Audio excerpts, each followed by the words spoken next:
put in the background to make it look a bit more special, but this is what you have to work with, as well as my laptop's camera for now, until I find out something better. But with that being said, let's go on ahead and get started into the lore. Alright, so here we are at the new lore. I'm so excited for this. Like, I cannot tell you that one of my biggest besides mechanical power creep and gameplay, one of my biggest complaints was power creep was the lack of lore. It just, I know it's something that's, very minor to complain about, and to most people, it's not gonna matter, and I understand. But to me personally, it just lets that actual a little extra spice to, things, and I cannot, tell you how happy I am to see how it's back. Let's go ahead and break this down. So, basically what the points are saying is that Gize died, Messiah went to sleep after the big battle because of power loss, I guess, and stuff. Crane no longer has protection of gods, and because of that, all the raging wars no longer have any gods on their side, and everything is kind of kept raging on. And the planet becomes a bit more desolate. The Keter Nation, basically, is what the United Sanctuary used to be, and United Sanctuary is no longer quite united. Things kind of fell apart, which we'll get to in a bit, and Zoo and Magnolikia came together, unless you're Bermuda, because now there's just a floating whale in the sky. And, yeah, so a hero ends the Civil War and establishes the Dark States in the Dark Zone, assuming that's Chronojet, based on what we've heard, and the Dragon Egg lies dormant within the unchanging nation of Dragon Empire, because dragons are always eternal in card games, and that's just how it is. Heck, even the new, all the new over triggers, they're all dragons. Why? So, yeah, with that, let's just go on ahead and dive into it. Besides, actually, I do want to talk about one thing real quick. This art is so good. Like, my gosh, this art looks like we had some good art here and there in V, but this new aesthetic just looks so much better. It looks so good. Like, my gosh, the art that they've shown off so far is the best art I've seen since G. And that's pretty much all I'm going to say. Let's get on with it. So here's the current map. Basically, Dark States lost all of this to Brant. This also used to all be Dragon Empire. They lost that to the Dark States. This up in here used to be the United Sanctuary entirely, but now it's shrunk down like a fourth of its size. Magnolikia and Zoo have now just become Stoicia. I know I'm gonna mispronounce that so much. What, dog, huh? What? You want the video? Come here. Arrgh. You wanted the video? The video.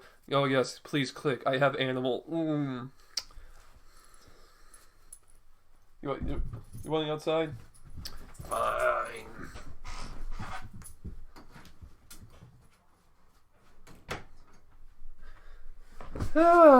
Alright, back to where we were. So, new map, new things, new great. Let's get into it.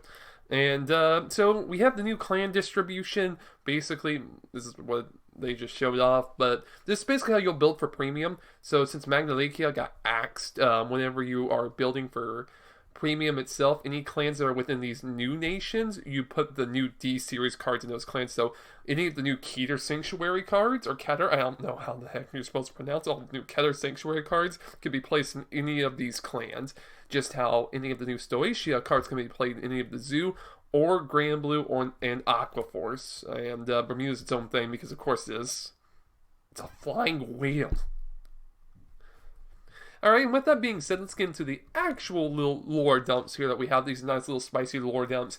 So Keter Sanctuary, basically, it's the youngest nation, formerly known as the United Sanctuary. This nation was once a holy kingdom of heroes that prize justice and order in its territory, but after the many civil wars the United Sanctuary has gone through and other calamities, it has split even more. Than the middle no longer be United Sanctuary, as basically the upper class now live in the sky and everyone else lives on the ground. We don't know what the ground looks like, so it may not be as desolate as people might imagine, but things happen after 3,000 years, which I think I forgot to mention that this all happens 3,000 years after Gize's death.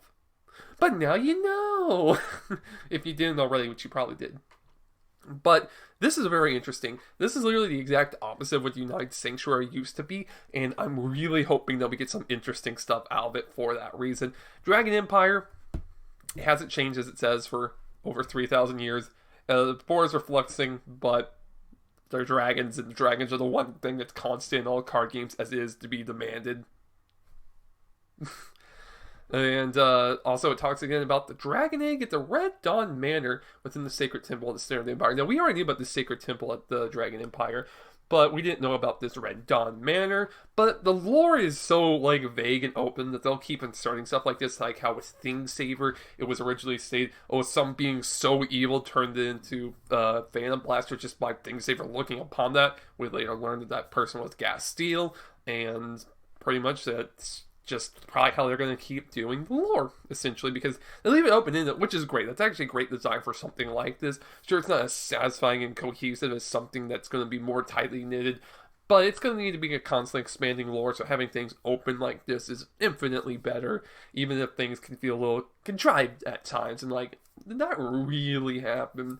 But now we get into Brantgate. So, let me clarify things a bit. So, basically in the manga, the Brant and the Void were the same thing. Essentially, they're equivalents of each other. But since they introduced Brant in the anime, in the movie Neon Messiah, they didn't really explain it that well, exactly what it is, because it was just the manga's equivalent of the Void. But in the V series, they do elaborate upon that a bit more and basically make it the manga's story, in which case it's a similar thing, but not really, somewhat, and that's just a thing. So we get to this weird point of where they're somewhat explained, but it's just one of those things where they just didn't think it through and just wanted to be like, oh, we need a new idea, grab thing from manga without any actual planning on our behalf. So yes, the Brant in this is more from the manga side rather than how Neon Messiah explained it, even though it's probably the Neon Messiah events, because it's basically ignoring V-Series since Majesty Lord Blaster reset the timeline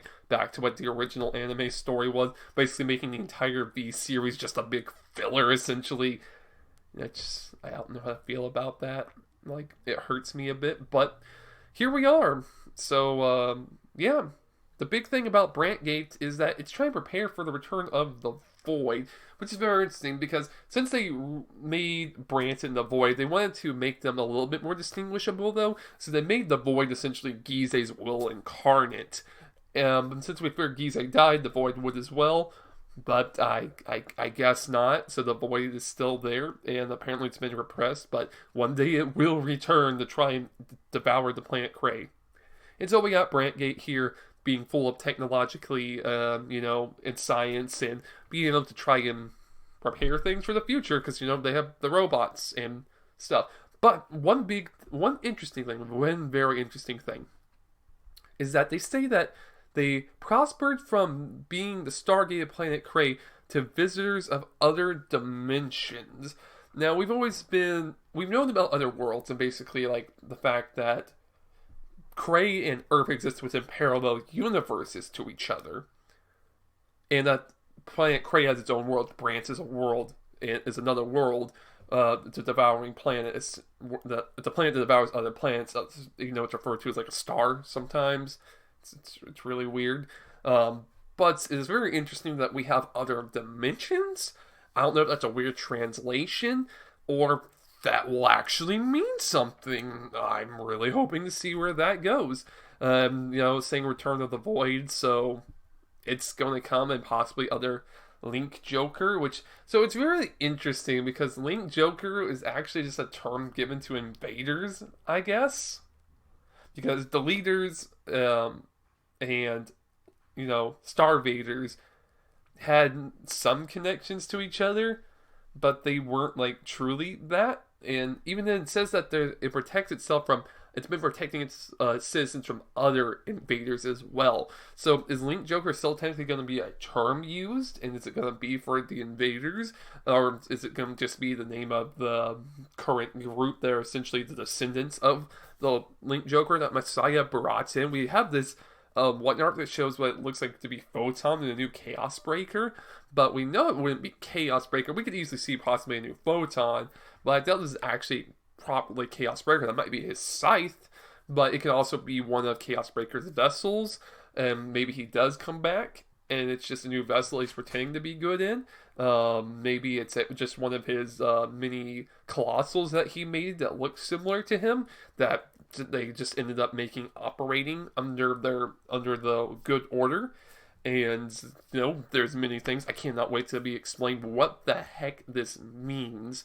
And then after the Dark States, it basically used to be in constant civil war with a bunch of unlawfulness to it, and now thanks to the hero and Gear Chronicle establishing democracy and law, now the United Dark States. So, yay, can't wait to see where that goes. All the new art seems pretty cool, although it's really interesting that, so far we've only really seen spikes and DI looking things. There might have been some pale moonish looking things, but I don't remember from that trailer. So it's just going to be interesting to see, because what's also very interesting is the fact that Gear Chronicle plays a huge part in this lore, but there's no Gear Chronicle looking units.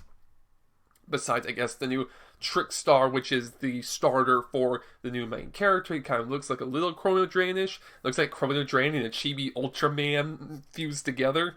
And I actually quite like it. And we'll see how that goes. But it is very interesting. Now, this could honestly just mean that Gear Chronicle has just left.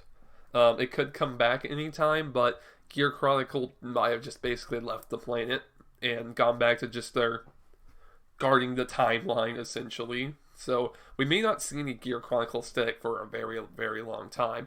Then we have Stoicia, the nation with the longest history on planet Cray. It used to be Zoomaglicia, like it was stated before. And essentially, it's the most prosperous nation. They have the navy. They have all of the ancient texts. They have all of this wisdom and all these teachers and everything. And basically, it's just this one big, hub for prosperity and knowledge, essentially. But of course, they do have the navy at their command to enforce law. We don't really know how the Grand Blue fits into this. It says where the unquiet creatures in the undead army became one nation based on the teachings of the great sage. But are the pirates really going to stop plundering? We don't know. Could be. They could essentially be the shadow paladins, the dark belly of the navy. Could be. We'll end up seeing where that ends up going. And that's pretty much all the major lore updates. This is just more stuff about the card game in general. It is very interesting, though, that we're keeping the nation flags while also just changing the nation, the clan text to just being the nation like the Xeros were. So that's something. I guess if you wanted me to give you my thoughts on the new card layout, I'm not too. I think I'll need to see how the effect box looks and see that in there, because I actually like the fact that each of the great icons have this unique thing. We're back to just a circle, essentially, or not back to, but we just have this simple circle. Then we have this pretty neat icon. This looks a lot more tribal like, and even down here it's like this more advanced, modern thing, but also kind of a little bit more tribal look to it, which I'm really into that aesthetic. So, I think this is going to take getting used to. The main thing that I don't like is the normal unit here. This just kind of feels tacked on. I'm perfectly fine with the name and then the flag being in the one space, but the unit type here feels just a little tacked on. But besides that, I'm super. I don't know. I like where it's going. I think it's just going to take getting used to. And I think it's really just this part that's throwing me off here.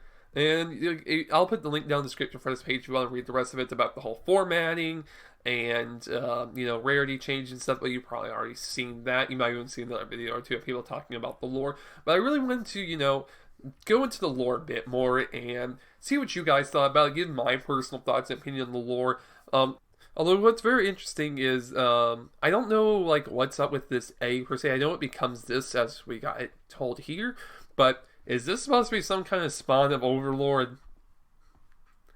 Because I don't know how the heck it becomes this Phoenix Dragon thing, but it's how long has it been there? It's been there, if it's saying it's been there all along, that means it's been there for at least 3,000 years. And is there any kind of, because all these look you have all these dragon dancers, but in order to have this kind of aesthetic around this means this would have had to have been some kind of tradition built up for at least a while. Did this egg spawn in between the 3,000 years? Was it always there? We don't know. And I'm just interested to see where that ends up going. because in the starter deck as well as the first booster we see Trickstar, which becomes the like robot dragon from what we can tell, but then you have the egg, and then you have Chikarabathi. So it's interesting. I guess he'll eventually, but also Chikarabathi and the egg are in the starter deck as well, I think, or at least no, I know that this is in the starter deck. Maybe the egg is, I don't know, because then you have Trickstar. Would Trickstar be the starter then? Have we got, no, I think we just have the art. I don't think we got any kind of confirmation on what grade Trickstar is and what exactly he is. So, like, I just want to know. Of course, as we get more cards, you know, the flavor text always reveals a bit more of the lore. But one big thing I'm really hoping they do is, please, Bushy, please translate this lore and actually play it out every couple of months. Play it on both your English and Japanese website. It would just make it more easy access for me and a few other people like here. Or if you just want to like put it back in monthly Bushy, or even you just please release it somewhere so at least fans can translate and we can have a lore to go into, because I just eat this stuff up and I know others do too. So please. With that being said, thank you guys for watching, and tell me down below what you think of the lore. Do you have any crazy theories of where it might go? Because right now, I got nothing. I'm just wanting to kick back and see what happens. Do you care about the lore or not at all? And, yeah, with that being said, keep playing the games you want to play, and as always, have fun.